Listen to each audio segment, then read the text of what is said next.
This is Milton Bradley's Grandmaster Chess, a chessboard from 1983 that could not only play against you in chess, but win. This thing is crazy, but unfortunately this model is not working. And seeing how there are not a lot of these in the world, these are very rare, I'm going to see if we can't restore this one back to working order, and I will take you guys along for the ride.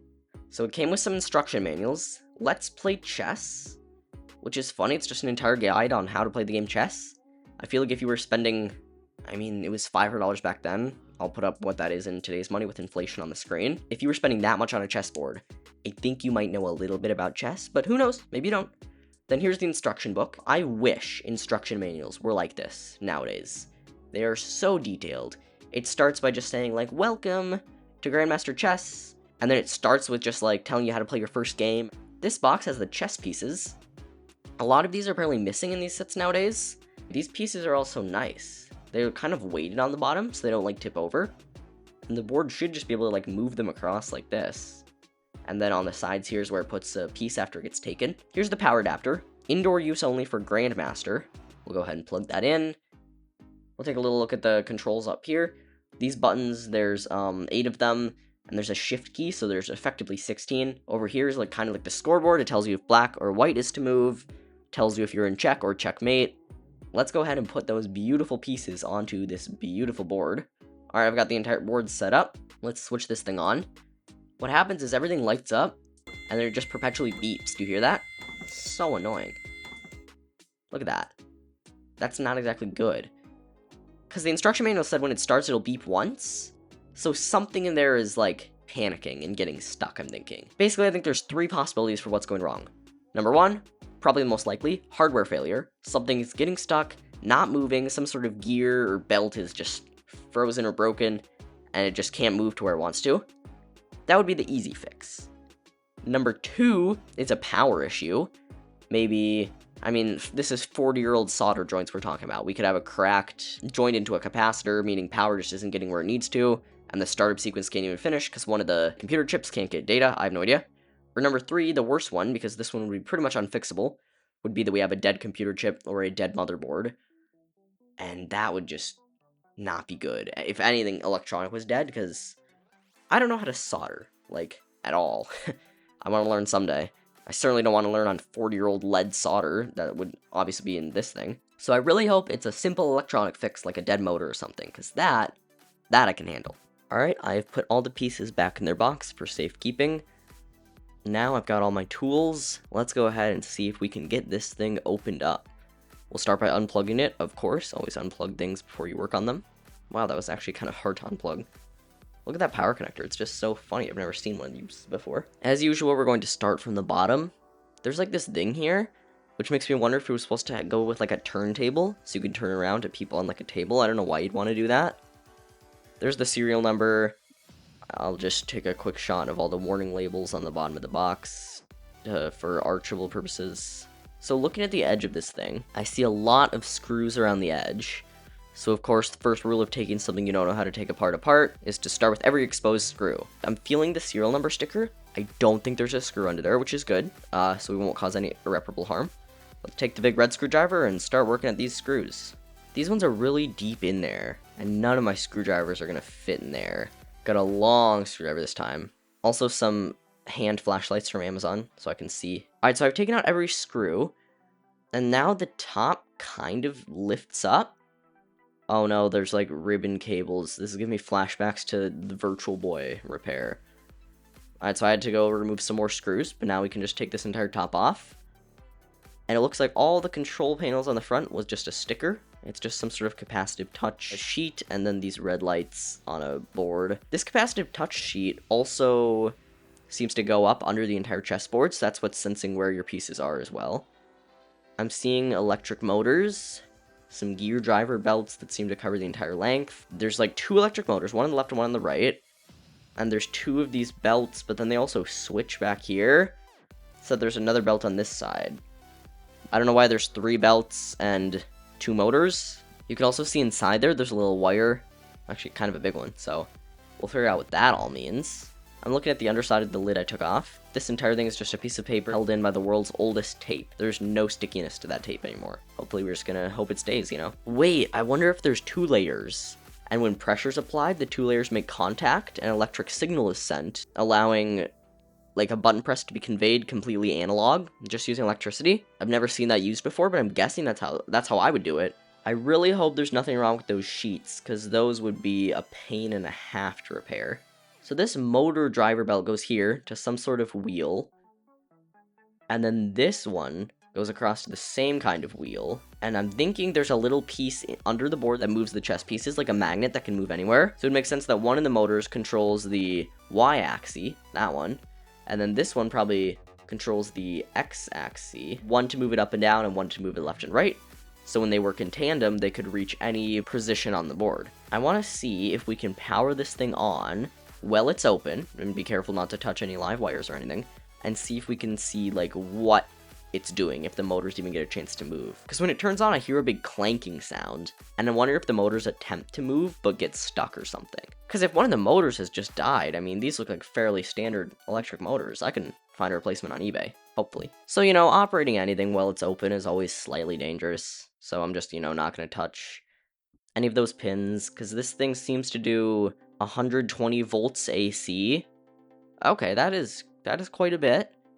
At 60 hertz, 30 watts, and 1.7 amps. Volts, amps, and watts. Aren't those all kind of the same thing? Alright, so that is plugged in. It's pretty hard to get in there. Let's start this thing up. It's on. Look at that. The y-axis motor moved. That one right there. I saw it go up. Interesting, but then it went right back to where it is. Oh, look at that. Look at that. It goes down and up. So is it like homing? Like trying to figure out where it is? Because this one didn't move. Oh? Yeah, they both slammed the edge. Interesting. Okay, so I have a 3D printer, and whenever it starts up, it starts by slamming each axis motor all the way to the far edge, like to the far limit, and hitting a limit switch. And then it figures out where the far limit of all of its movement is, and then it can calibrate based on limit switches. I'm wondering if this is doing the same thing, slamming to the edge, hitting a limit switch, and then continuing. Although seeing as it does that and then stops, I'm wondering if those limit switches either are broken, or more likely, the electrical board is getting the input from the input switches and then not moving on to the next step in the process.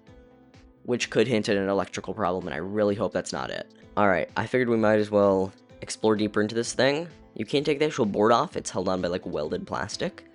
But there are 4 screws around this metal shell, so I think we'll be able to take the chessboard assembly with the touchpads off. So I've gone ahead and unscrewed those, and look at that. Chessboard, never mind. It's stuck to something. 2 ribbon cables and like a power cable. But there's the magnet assembly. I think we're gonna have to go take this apart from the bottom. So yeah, we've got these the things for the 2 conductive pads, and then this power cable. I see screws in the bottom here, so I think the entire inner shell comes out, and the top and bottom black plastic pieces are really just for cosmetic purposes. The entire assembly is just this metal stack. Alright, I've gone ahead and taken the metal stack out. Here's the base shell. Unfortunately, the power cable is connected to the motherboard and attached to the plastic shell. So we won't be able to fully separate the 2 halves, which is going to make this 2 pains and a half to work on. But look how cool this is. It's out. I probably don't need to take about all this to fix it. I mean, depending on what's wrong. But seeing as no one's ever seen inside one of these before online, might as well just take it completely apart to show you guys how it works. We might be able to slide the power board out. Nah, that's clipped in there. I don't really want to mess with whatever this orange pancake is. And these ones look like they're just straight hand soldered on there. They probably were at the factory.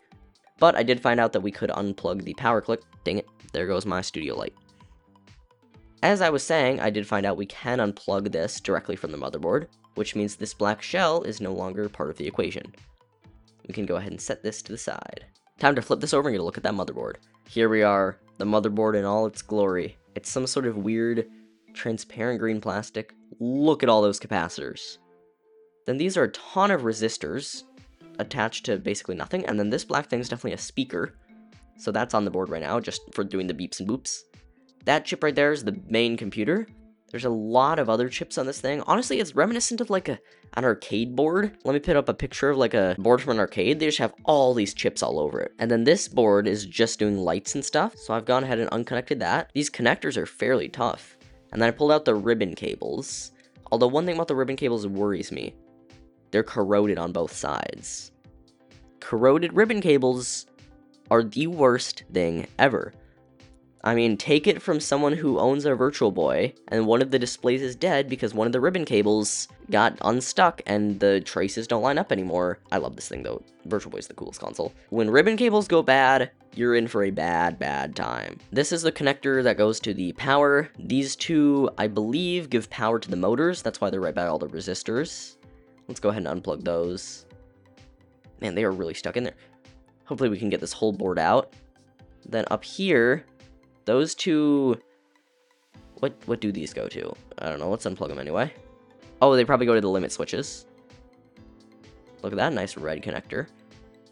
This power cable goes to the magnet on the other side and goes through a hole in the middle. Then there's this thing, which is for some reason stuck to the metal part with what looks like duct tape. I see the Texas Instruments logo on there, and it says El Salvador. What is this? Future Preston here. I looked up what that is, tried to do some research. Turns out that's a voltage regulator, and the reason it's connected to the metal part is because it gets really hot regulating voltages. So the metal acts as one giant heatsink, and the duct tape is some sort of thermal pad. Anyway, now that we have everything unplugged, we should be able to take this motherboard out. There's 4 screws, 1 on each corner.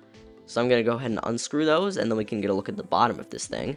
Alright, I've got the whole board out. It's like translucent, like you can see the light through it. These are almost certainly hand soldered. Look at that flux residue. There's some sort of tin foil here. What a weird way to connect a lot of traces. Yeah, you can just tell these are all like hand done solder points, and there's a lot of traces that just look really delicate. This is by far the oldest circuit board I've ever seen. This is so cool. Can someone tell me what the translucent green material is? Because that cannot be like regular board material. So I figured out how to separate the top half from the bottom half, meaning we can take the chessboard assembly off to see the motor assembly. We'll just put this thing on the floor over there. There we go. Big guy. So I was correct, there are 2 axes, X and Y, moving this magnet to any point on the board. Definitely some sort of electromagnet so that it can turn on and off. That's why it's powered by that brown cable in the middle. The bottom side of this ribbon cable is also corroded, along with the top side of that one. I really hope these are not damaged, because I don't think I can fix that at all. So here's where we're at right now. Basically, this entire chessboard divides into 3 parts. This motor assembly right here, the chessboard assembly right here, and the motherboard. As far as I know, the motherboard and the chessboard assembly are working fine. So I want to focus all our efforts on this motor module right here. Let's start by taking a closer look at this. It's definitely an electromagnet. It looks like it's a little loose. That's a bit concerning. Oh wait, this is the entire magnet assembly. There's just a big spring in there. Okay, that's kind of fun. So it can bounce around. I don't know. And that's connected with this cord that's kind of squishy. Feels like it could break. Not gonna mess with that. That goes to this connector, which plugs into the motherboard. So this entire motor module has 5 points of contact to the motherboard. 2 motors, electromagnet, and then 2 mystery wires. So we need to figure out what those other 2 things are. What's interesting is there's 4 of these drive belts that go around the entire board. 2 that move the actual axes, but these ones that go to these things. I'm looking at it, and you know what I think this is? I think this is a rotary encoder. I heard about these once. This wheel has a ton of notches in it, and it goes through this sensor. And that sensor can count how fast the notches are moving, and by counting the number of notches, it can figure out how fast it's moving and where it's located. So what if, when it slams both motors at the beginning, it's self-homing? And since it stops right after slamming the x-axis, I'm wondering if that encoder is broken, which would suck, because that's going to be even harder than to replace than the motor. We're going to start with the not-so-nuclear option. We're just going to assume that the lenses aren't broken, they're just dirty. So I've gone ahead with these pliers and pried off the metal, these little metal washers that are holding it in. Here's the assembly. It has the Texas Instruments logo on it, so they probably made this as well. And it looks like it has this notch in the middle that the, rotary knob fits into. And then 2 lenses, and those are probably counting to estimate the distance. So I think we just get a Q-tip wet with isopropyl alcohol, scrub the inside of this thing out, and it should work. I'll also clean the other one over here as well, because it's probably only one, but it's better safe than sorry. So I'm at the sink now. I've got the 2 lenses here and a little paintbrush. Going to apply isopropyl alcohol, and then just kind of gently paint it into the inside. Alright, so we've applied isopropyl to the paintbrush. So I've got it right here. Sorry, this is really hard to film. We're just going to go inside, apply a little bit to the middle right there. Then we'll apply some to the other side. That should do it. It is pretty wet. We're going to let it dry overnight. Yeah. If this is all we have to do to fix this thing, that would be awesome. We'll just go ahead and clean this one, both sides as well. So all of the lenses inside should be clean. I believe there's 2 lenses per encoder. So those 2 should be clean now. I'm going to dry them off overnight, and then tomorrow morning, let's go ahead and see if this chessboard works. I've assembled the entire chessboard back together. We have the rotary encoders on the actual wheel. This is it. The moment of truth. Let's see if that was all we need to do to fix this thing. Sure hope it was. Nothing? Let's try again.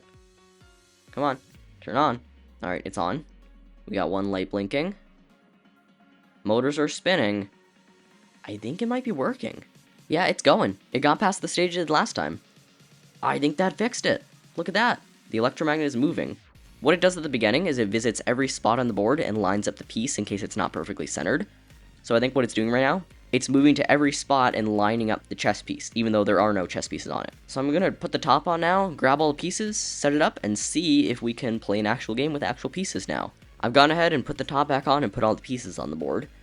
Now I'm going to start it up. It should use the magnet to align every piece in the middle of its spot, and then we can start playing a game. Alright, it's done. I'm going to pick up the pawn, press where I moved from, press where I moved to and set it down. It's going to think, and then, oh, it's moving its horse, so it moved the pawn out of the way so the horse could get through. That is so smart. It knows to move a horse, it's going to have to move the piece in front of it. That is awesome. Let's go ahead and move our queen. We'll press it out, press in. We can press with our finger or the side of the piece, and look at that, it snapped it back into the middle. I kind of set it up on the corner, and it made sure to put it where it needs to go. Alright, it sent its pawn out. It moves pretty fast. Let's go ahead and take a piece. So I'm going to take my queen. I'm going to go capture the pawn. And now we're going to let it take our piece. Yep, alright, now it's its turn. And I'm going to let it take my queen. Yeah, it's moving my queen off to the side. That's so cool, it just puts it off. And then this castle took it. That is so cool. You can literally do any chess move with this thing. Oh, I love that. Let's move our bishop out here. Alright, we moved the bishop out. I'm gonna let it think. I want to see it take another one of my pieces, because that's just so fun. Look at that, it just scoots it around. Most optimal way to get it there, too. I love that it can think. Like, it thinks, okay, we need to go from this space all the way over to here, and to do that, we should navigate against this horse, which would be here. Since this thing can't scan for pieces, it only knows when it's pressed, this thing's keeping the position of every piece stored in memory. Like, it knows where everything is, and it can use that to calculate. The code written for this thing must be insane. This is just so fun. Like, I can totally imagine playing an entire game with this. And it says up at the super advanced levels, it can even take like 8 minutes to think. So you could actually play like a really high quality game with this, if you don't mind standing up and getting a snack every other move to let it have time to think. And look at that, I've taken this chessboard from completely non-functional to fully working. And for something this rare, that feels really good to know that I fixed another one up, so we can keep it going hopefully for another 40 years. If you made it this far into the video, you must have enjoyed it, so if you think I deserve it, go ahead and subscribe. I'm working on some more cool videos like this. Like the video if you enjoyed it, and let me know in the comments if you want to see me make another video about this chessboard. Maybe I could have it compete against an actual chess engine online, like the chess.com one or Stockfish. That would be pretty interesting, seeing how it holds up. You've been watching Wolf Byte. Thanks so much for watching. I'll see you next time.